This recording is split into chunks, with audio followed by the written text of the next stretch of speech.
NEET PG counselling में देरी के खिलाफ जूनियर डॉक्टर्स की हड़ताल लगातार जारी है। हड़ताल के 8वें दिन राजधानी रायपुर में जूनियर डॉक्टर्स ने मेडिकल कॉलेज परिसर से मेकाहारा अस्पताल तक रैली निकाली। इस दौरान उन्होंने मरीजों को अपनी हड़ताल के बारे में बताया। कहा कि जो परेशानी मरीजों को हो रही है वही परेशानी उन्हें भी उठानी पड़ रही है। ये सब केंद्र सरकार की लापरवाही का नतीजा है।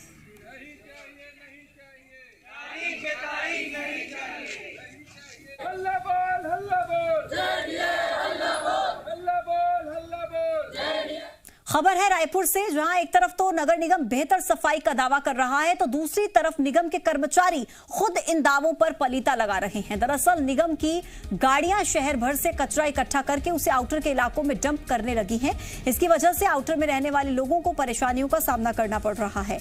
जबकि कचरे का बेहतर निष्पादन करने के लिए नगर निगम ने सकरी में बाकायदा डंपिंग यार्ड बनवाया है। मामले में निगम नेता प्रतिपक्ष ने नगर निगम पर बिना प्लानिंग के काम करने के आरोप लगाए तो उधर महापौर एजाज ढेबर ने कंपनी के अधिकारियों से बैठक के बाद व्यवस्था को दुरुस्त करने की बात कही।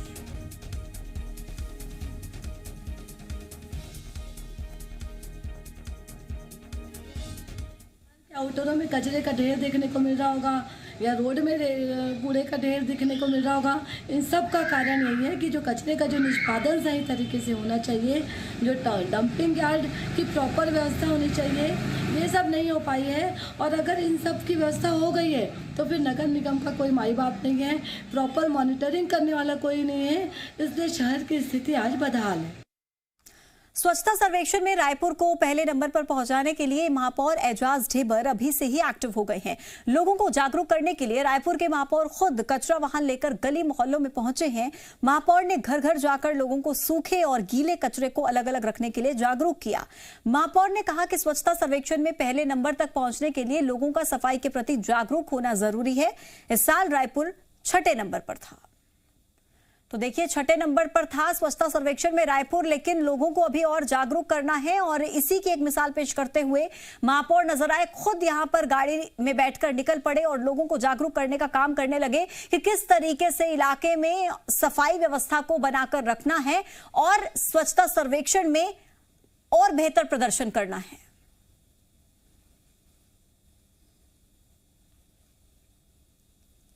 तो ये देखिए, आप तस्वीरें देख रहे हैं, महापौर खुद किस तरीके से सड़कों पर निकले, इलाकों में निकले और लोगों को अवेयर करते हुए नजर आए, उनको जागरूक करते हुए नजर आए कि रायपुर जो 6ठे नंबर पर स्वच्छता सर्वेक्षण में रहा उसे किस तरह से पहले स्थान पर पहुंचाना है।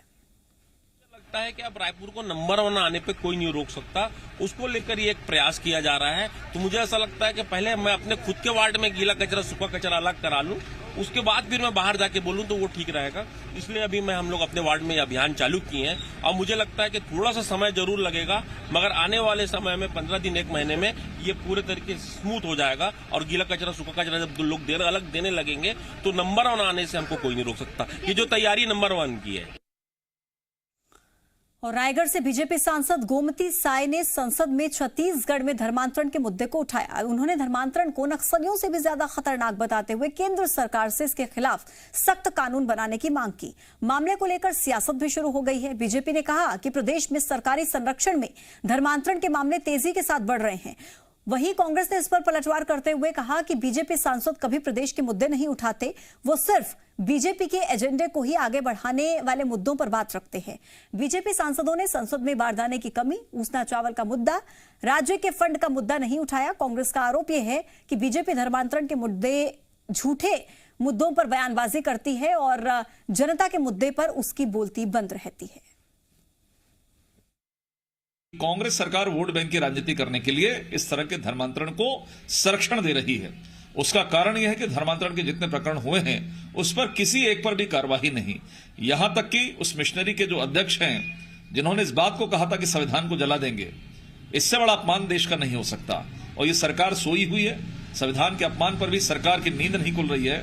तो मुझे लगता है कि धर्मांतरण के नाम पर ये सरकार भी बेईमान है। पैसा जो केंद्र सरकार राज्य को नहीं दे रही है 30,000 करोड़ रुपए से अधिक, उसके बारे में कभी एक शब्द नहीं बोला। लेकिन धर्मांतरण के झूठे मुद्दे में भारतीय जनता पार्टी के लगभग सभी सांसदों ने बयान दिया। ये इनकी फितरत है, ये छत्तीसगढ़ की फिजा को बर्बाद करना चाहते हैं। भारतीय जनता पार्टी के झूठे एजेंडे पे बयानबाजी करेंगे, लेकिन जनता के एजेंडे में इनकी बोलती बंद रहती है। और देखिए, रायपुर में बीजेपी किसान मोर्चा ने प्रेस कॉन्फ्रेंस करके भारतमाला परियोजना के मुआवजा वितरण में भ्रष्टाचार का आरोप लगाया है। पूर्व कृषि मंत्री चंद्रशेखर साहू ने अधिकारियों पर भ्रष्टाचार का आरोप लगाया। उन्होंने कहा कि मुआवजा वितरण का काम राजस्व अनुविभागीय अभनपुर को सौंपा गया था। अब तक करीब 600 करोड़ का मुआवजा दिया गया है। इसमें अधिकारियों ने नियमों को ताक पर रखकर बंदर बाट की है। चंद्रशेखर साहू के मुताबिक पुरानी तारीख में बांटाकन और नामांतरण किया गया है और कुछ लोगों को 18 गुना ज्यादा मुआवजा दिया जा सके, इसीलिए ये सब किया गया। भूमाफिया और अधिकारियों की मिलीभगत से पात्र लोगों को मुआवजे की राशि नहीं मिल पाई है। हमारी मांग है कि केंद्रीय जांच एजेंसी से फिलहाल सेंट्रल विजिलेंस से ये जांच कराई जाए। कई हजार करोड़ रुपया ये अपने जेब में लेने के लिए कोशिश चल रही है और उसमें सभी मुआवजा माफिया, जमीन माफिया, भूमि माफिया, ये सब माफियाओं का एक सिंडिकेट पूरे प्रदेश में बना हुआ है और उसका सरगना यहीं रायपुर में बैठा हुआ है। और मुझे लगता है इस मामले में तुरंत कार्रवाई होनी चाहिए, जांच होनी चाहिए। छत्तीसगढ़ के पूर्व आईएएस बीएल अग्रवाल के खिलाफ ईडी की कार्रवाई पर हाईकोर्ट ने रोक लगा दी है। बीएल अग्रवाल ने ईडी की कार्रवाई के खिलाफ बिलासपुर हाईकोर्ट में याचिका लगाई थी। इस पर सुनवाई करते हुए कोर्ट ने ये फैसला सुनाया। प्रदेश के पूर्व शिक्षा सचिव बीएल अग्रवाल के खिलाफ आय से ज्यादा संपत्ति की शिकायत दर्ज करवाई गई थी। सीबीआई 7 साल से गड़बड़ी की जांच कर रही थी, लेकिन कोई भी गड़बड़ी नहीं मिली। फिर इसके बाद 2017 में एक और एफआईआर दर्ज करवाते हुए ईडी ने जांच करने का फैसला किया, लेकिन ईडी को भी उनके खिलाफ किसी तरह की कोई गड़बड़ी नहीं मिली। कार्रवाई पर रोक लगाने के लिए बीएल अग्रवाल ने हाईकोर्ट में याचिका लगाई थी। मामले की सुनवाई के बाद कोर्ट ने बीएल अग्रवाल के खिलाफ चल रही जांच की कार्रवाई पर रोक लगा दी है।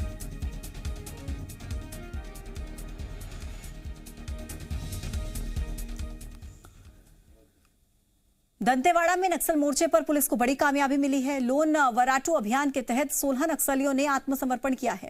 बताया जा रहा है कि सभी नक्सली पश्चिम बस्तर इलाके की गंगालूर एरिया कमेटी के सदस्य थे। एसपी के मुताबिक आत्मसमर्पित नक्सलियों को मुख्य धारा में लौटाने की कोशिश तेज कर दी गई है। लोन वराटू अभियान के तहत अब तक 119 इनामी समेत 475 नक्सली आत्मसमर्पण कर चुके हैं।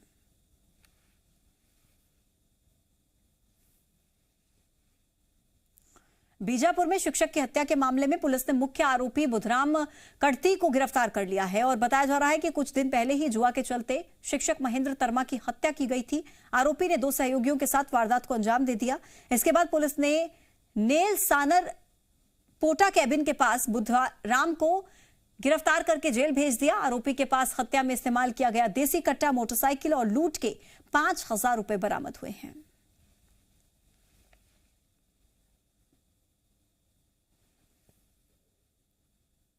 अर्जुन करती नाम के व्यक्ति से पूछताछ की गई और उसके द्वारा इस बात को स्वीकार किया गया कि पैसों के उद्देश्य से, लूट के इरादे से अर्जुन करती एवं इसके अन्य 2 साथियों के द्वारा शिक्षक महेंद्र तर्मा की हत्या की गई और उनके साथ लूट की घटना को अंजाम दिया गया था। इस मामले में अर्जुन करती को गिरफ्तार कर लिया गया है और रिमांड पर पेश किया गया है एवं अन्य उसके साथियों की तलाश की जा रही है। धमतरी के बखारा ब्लॉक कांग्रेस उपाध्यक्ष के 2 बेटों पर चाकू से जानलेवा हमला किया गया। दोनों को गंभीर हालत में भटेना अस्पताल में भर्ती कराया गया। पुलिस ने हमला करने वाले एक नाबालिग समेत 6 आरोपियों को गिरफ्तार कर लिया है। बताया जा रहा है कि ब्लॉक कांग्रेस उपाध्यक्ष गोपी किशन साहू के बेटे ऋषभ साहू और डीगू बीती रात अपने घर पर थे। इस दौरान किसी ने उन्हें फोन लगाकर घर से बाहर बुलाया, जहां पहले से मौजूद बदमाशों ने उन पर हमला किया, मौके से फरार हो गए।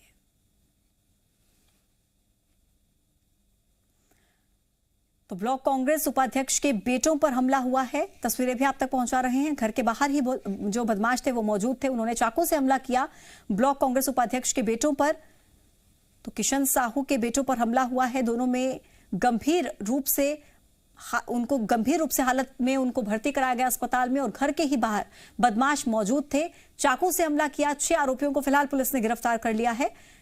आपको बता दें कि ब्लॉक कांग्रेस उपाध्यक्ष के बेटे थे दोनों जिन पर हमला हुआ है और दोनों को किसी ने फोन करके घर से बाहर बुलाया और जैसे ही वो घर से बाहर निकले बदमाश वहां पर मौजूद थे, उन्होंने चाकू से हमला किया। हालत गंभीर दोनों की, अस्पताल में इलाज जारी है फिलहाल। छोटे बच्चा तो है, वो दिन भर काम कर रहा था। कहीं यदि होता सर मेरा नंबर सभी के पास, यदि बोल भी देता तो मैं सॉल्व कर लेता। अभी दोनों बच्चों की कैसी स्थिति? एक का तो बहुत गंभीर हालत है, अभी उसको रिफ़र करना है रायपुर, और अपन वहाँ कुरुद गए तो वहाँ से तुरंत यहाँ कर दिए, और स्थिति बहुत नाजुक बना हुआ है सर।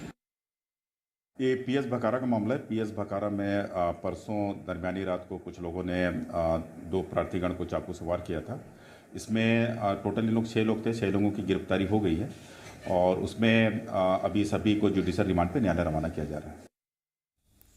कवर्धा पुलिस ने खेत में नीम के पेड़ से लटके मिले शव की गुत्थी को सुलझा लिया है। पुलिस की माने तो खेत में नीम के पेड़ से लटकी मिली एक महिला की हत्या करके उसी के ससुर ने उसे पेड़ पर लटका दिया। बाद में नीम की पेड़ से लटकाकर फांसी लगाकर आत्महत्या के रूप में इसे दिखाने की कोशिश की।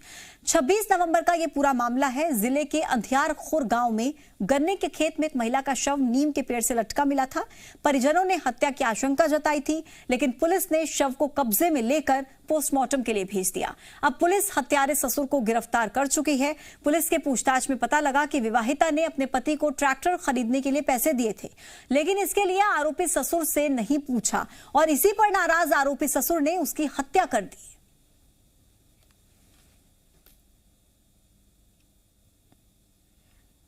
जिन स्थितियों के कारण वो जो अंडर ट्रायल प्रिजनर थे वो फरार हुए, उनको देखा गया है। जो कमियां दिखी हैं उनको दुरुस्त करने के लिए बताया गया है। साथ ही यहाँ पे एसडीएम को यह निर्देशित किया गया है कि इनके लिए मॉर्निंग में पीटी, योगा और अगर कुछ लाइवलीहुड कोर्सेस हमें स्टार्ट कर सकते हैं, उन संभावनाओं को एक्सप्लोर करने के लिए एसडीएम साहब को निर्देशित किया गया है। जो घटना घटी है उसी की जांच करने के लिए मैं आया हूँ और देख रहा हूँ कि कैसे और उसमें सुधार किया जा सकता है ताकि भविष्य में ऐसी घटनाएं न हो।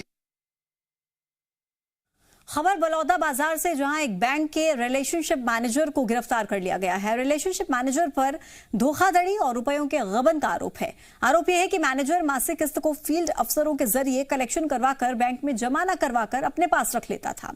साल 2020 की ऑडिट के दौरान यह पता लगा कि रिलेशनशिप मैनेजर ने 25 समूहों के 126 सदस्यों का 34,35,933 रुपए का गबन किया था और फरार हो गया था। अब गिरफ्तारी के बाद पुलिस आरोपी से पूछताछ कर रही है। तो मामला देखिए, सैकड़ों खाता धारकों का है जिनको धोखा दिया गया। बैंक के 2020 के ऑडिट रिकॉर्ड से यह सामने आया।